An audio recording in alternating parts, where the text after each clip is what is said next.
The Vorgoth warship Crimson Talon drifted through the debris field like a predator stalking prey. Commander Zekthor's 4 eyes tracked the small Terran scout vessel on his technical display, and his mandibles clicked with amusement. "A human ship," he rumbled, his translator rendering his words into a guttural bass. "Alone, in our territory." His bridge crew shared his confidence.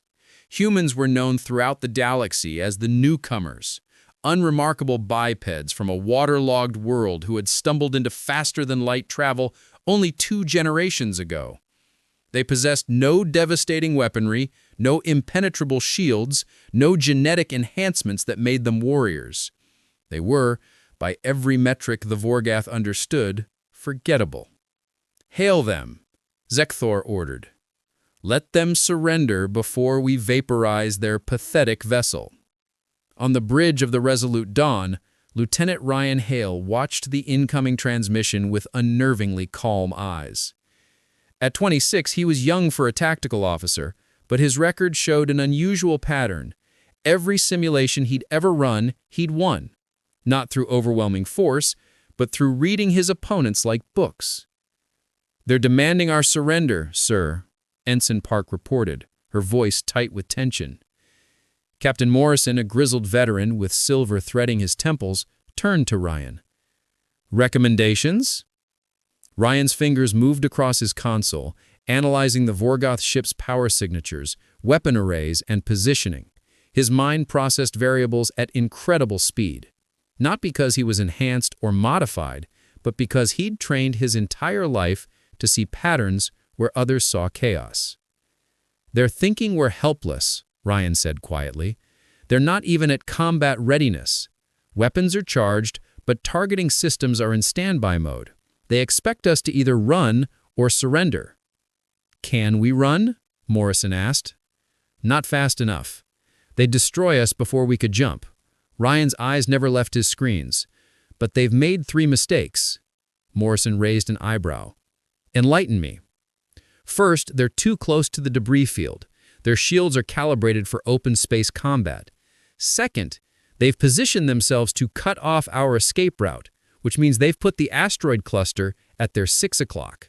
Third, Ryan allowed himself the ghost of a smile. They don't know what humans are capable of when we stop playing by the rules. On the Crimson Talon, Zekthor's patience evaporated. They refused to respond. Arm all weapons. Prepare to... The Resolute Dawn moved. Not away, but toward them, accelerating at a rate that should have torn the small ship apart.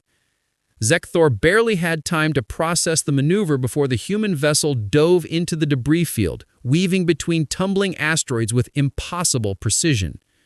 "What is..." Zekthor's question died as his tactical officer shouted a warning. The Resolute Dawn had vanished behind a massive chunk of frozen iron, then reappeared instantly, firing not at the Crimson Talon, but at the asteroids surrounding it. The carefully aimed shots sent debris cascading toward the Vorgoth warship, forcing it to raise full shields and activate point defense systems. "Clever," Zekthor grudgingly admitted. "They're using the environment as a weapon. Pursue them into the field. Show them that..." His ship shuddered as something impacted their shield generator. Not debris. A targeted shot from the Resolute Dawn, fired from an angle that should have been impossible, striking the exact moment their shields were weakest from deflecting the asteroids. On the human ship, Ryan's voice remained steady. "Captain, recommend full reverse thrust in 3, 2, 1, now." The Resolute Dawn suddenly decelerated, letting the pursuing Crimson Talon overshoot. The Vorgoth ship, massive and powerful, but built for direct confrontation, couldn't match the scout's agility. By the time Zekthor corrected course, the human vessel had repositioned behind them. "Impossible," Zekthor breathed. "No ship that small should be able to..." Another impact. This time, the Resolute Dawn had fired at another asteroid, sending it directly into the Vorgoth ship's damaged shield generator. The Vorgoth ship's defenses flickered and failed. Ryan studied his display with the intensity of a chess grandmaster seeing checkmate. Captain, recommend full reverse thrust in 3, 2, 1. The Resolute Dawn suddenly decelerated, letting the pursuing Crimson Talent overshoot. The Vorgoth ship, massive and powerful, but built for direct confrontation, couldn't match the scout's agility. By the time Zekthor corrected course, the human vessel had repositioned behind them. Impossible! Zekthor breathed. No ship that small should be able to. Another impact. This time, the Resolute Dawn had fired at another asteroid, sending it directly into the Vorgoth ship's damaged shield generator. The Vorgoth ship's defenses flickered and failed. Captain, recommend full reverse thrust in 3, 2, 1. The Resolute Dawn suddenly decelerated, letting the pursuing Crimson Talent overshoot. The Vorgoth ship, its defenses flickered and failed. Captain, they're vulnerable. One more shot to their port nasal and their FTL drive goes offline. They'll be stranded. Morrison nodded. Do it. The shot was perfect. The Crimson Talon went dark, floating helplessly in space. Zekthor stared at his screens in disbelief. Defeated. By humans. By a ship 1/10 their size with weapons that barely qualify as military grade? It shouldn't have been possible. The human ship transmitted one final message before jumping to FTL and disappearing. Tell your Dominion we didn't surrender. Humans don't work that way. As the Resolute Dawn vanished, Zekthor made a decision that would echo across the galaxy. He activated his emergency beacon and sent a priority message to Vorgoth Command. The humans are not what we believed. They don't fight like any species we've encountered. They adapt. They improvise. They turn weakness into strength. He paused, his pride warring with the truth he'd witnessed. We underestimated them. We must not make that mistake again. The message spread through Vorgoth space within hours. Within days, it reached other species. Within weeks, the entire galactic community was asking the same question. What exactly are humans capable of? The Galactic Council chamber on Nexus Prime had never been so tense. Representatives from 47 species filled the amphitheater, their translators creating a cacophony of competing languages. At the center of the debate, humanity. Ambassador Chen stood alone at the speaker's podium, her posture relaxed despite the hostility radiating from every direction. Behind her, on a massive holographic display, footage played on repeat. The Resolute Dawn dismantling the Crimson Talon with embarrassing efficiency.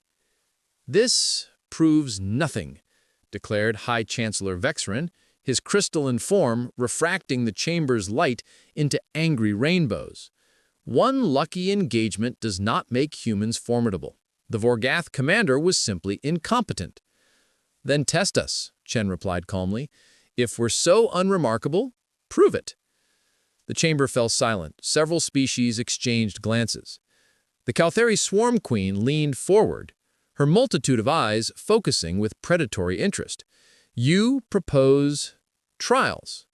You propose you stop speculating and find out what humans can actually do. Chen's voice carried across the amphitheater. Combat simulations, tactical scenarios, fleet exercises. Choose your champions, set your challenges. We'll accept them all. Vexrin's laugh sounded like shattering glass. Arrogance! Very well, human. We accept. But when you fail, Earth will acknowledge its proper place in the galactic hierarchy, subservient to those who are genuinely superior. Chen smiled. And when we succeed? Then we will reconsider our assessment. The first trial came from the Caltheri, a species evolved from hive insects who had perfected swarm tactics over millions of years. Their challenge? A zero-gravity combat simulation where Ryan Hale and a team of 5 humans would face 50 Caltheri drones in a complex asteroid base.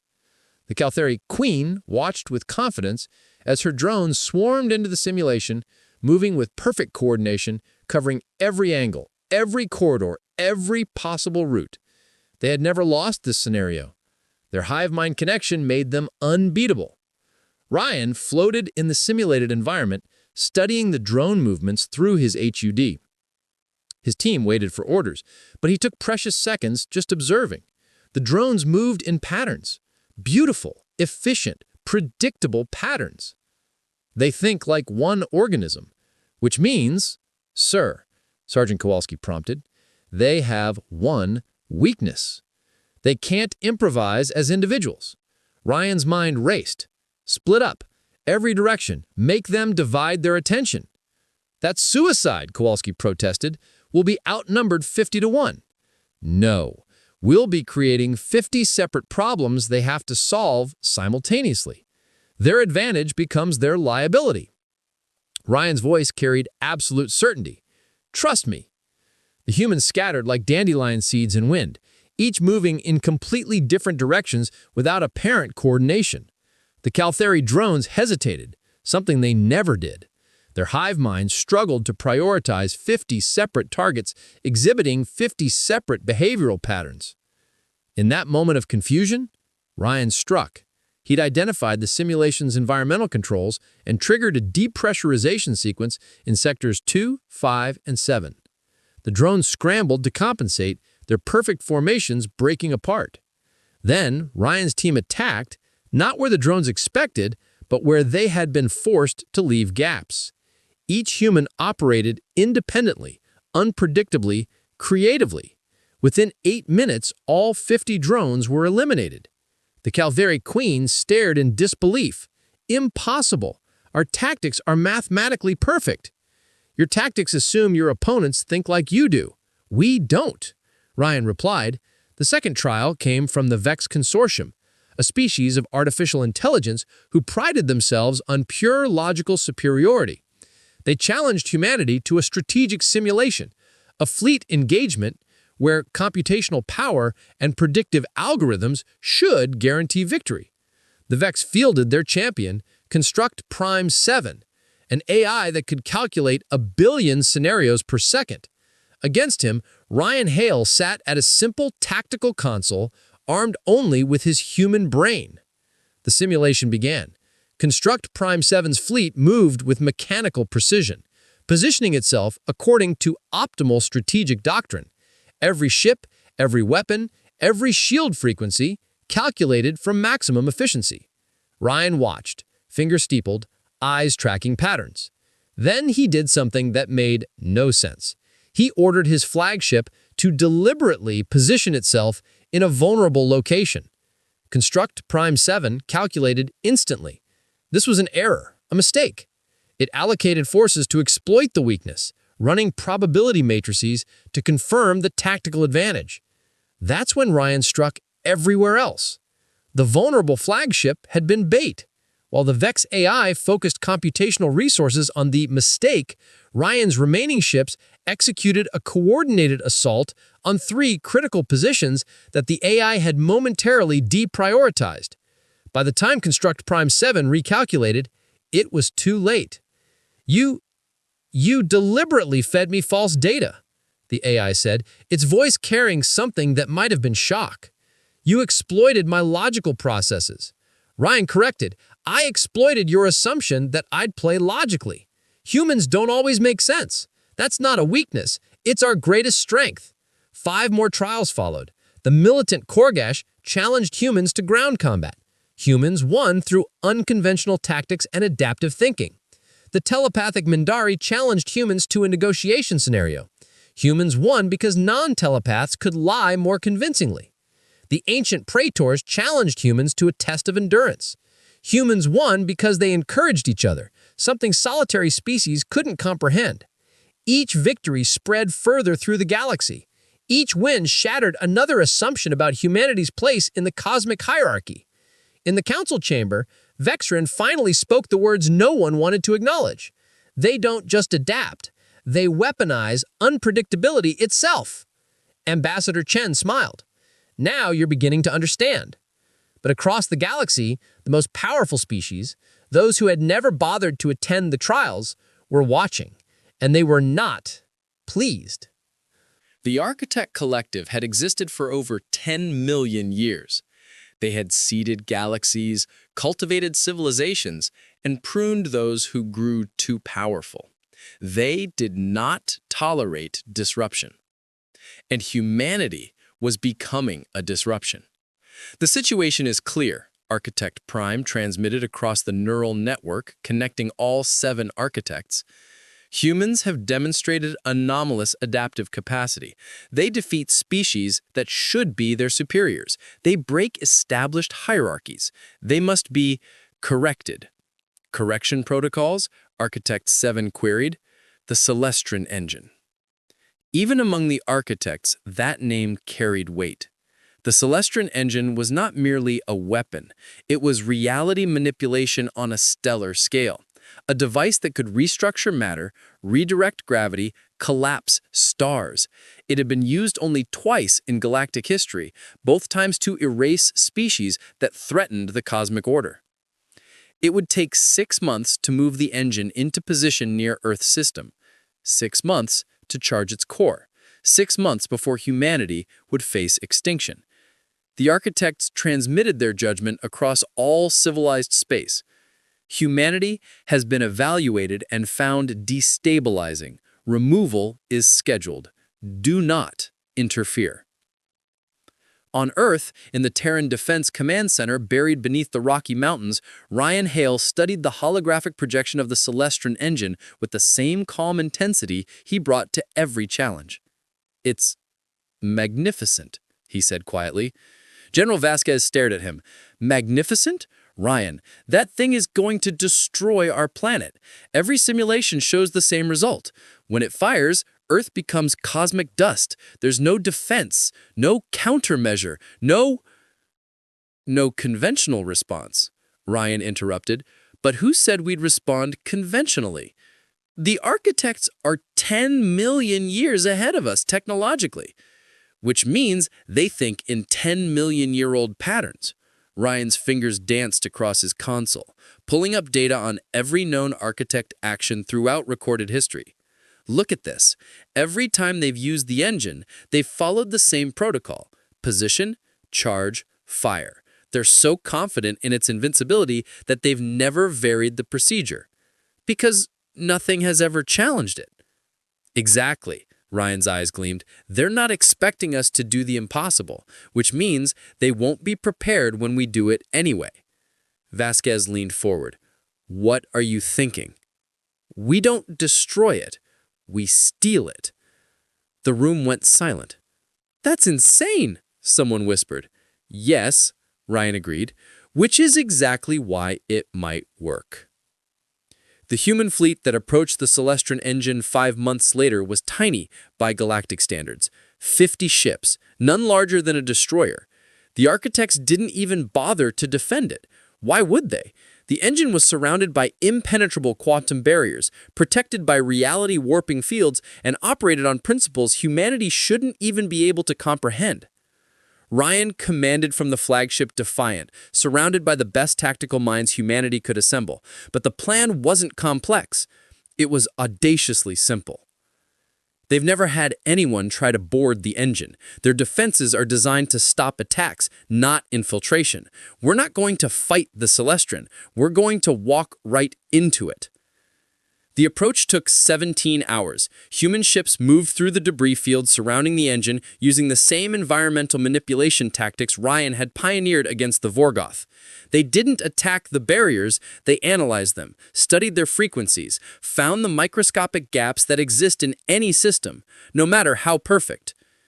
Architect Prime noticed the human ships too late. Impossible. They're inside the quantum perimeter. They're not behaving logically. Architect 7 reported. "They're using unpredictable movement patterns. Our defensive algorithms can't predict their next." A human boarding craft touched the engine's hull. "Remove them," Architect Prime commanded, but the engine's internal defenses were designed to prevent damage, not repel boarders. The concept of someone physically entering the device had never been considered. Ryan led the boarding team personally, floating through corridors that bent space itself. His mind hurt trying to comprehend the architecture, but he didn't need to understand it. He needed to find its control center. "Sir, this is impossible," Lieutenant Park gasped. "We're navigating technology millions of years beyond us." "We're not understanding it," Ryan corrected. "We're just following the power flow. Every system, no matter how advanced, needs an energy source. Find the heart, and you find control."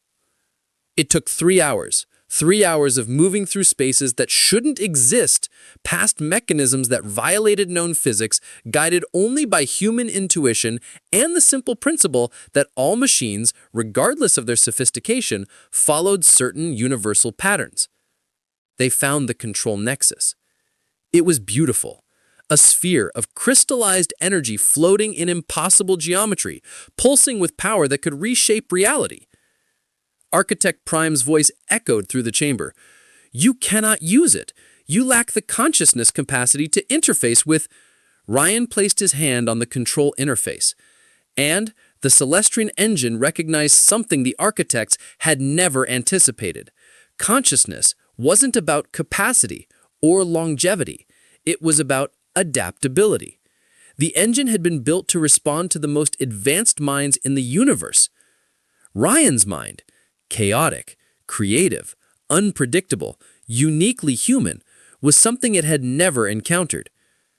And in that moment of contact, the engine learned what the galaxy had been learning. Humans don't play by established rules. The engine accepted his command. Architect Prime's transmission was laced with something that might have been fear. "What have you done?" Ryan's response echoed across every species communications network. "We've shown you that impossible is just another problem waiting for a human solution." The Celestian engine powered down. Its reality-warping fields collapsed.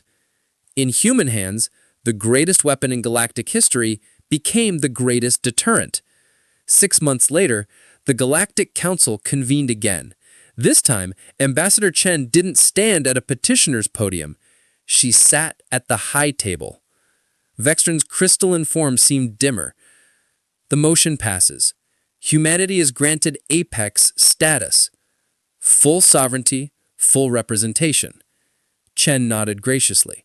"We accept, and we propose immediate disarmament of all Architect reality weapons." "You would dictate terms?" Architect Prime's projection flickered with indignation. "No, we would establish them, because someone has to make sure the galaxy never forgets what happens when you underestimate those who adapt." On Earth, Ryan Hale stood on a mountain overlooking the Pacific, watching the sunset. General Vasquez joined him. "They're calling you the man who saved humanity." "I'm just a tactician who asked the right questions," Ryan smiled. "Besides, this was never about proving we're the strongest species. It's about proving we're the ones who survive when surviving should be impossible." "What now?" Ryan's eyes turned skyward where stars were beginning to emerge. "Now we show them what humans can build when we're not fighting for our lives. Now we explore, discover, create. And if someone challenges us again," his smile widened, "then we'll ask them the question that started everything. Is that everything you've got? Because humanity's greatest weapon isn't technology or tactics, it's that we never, ever stop finding new answers to impossible questions." Across the galaxy, a new legend had been born. Not of conquest or domination, but of the species that looked at the impossible and asked, "Why not?" The legend of humanity had only just begun.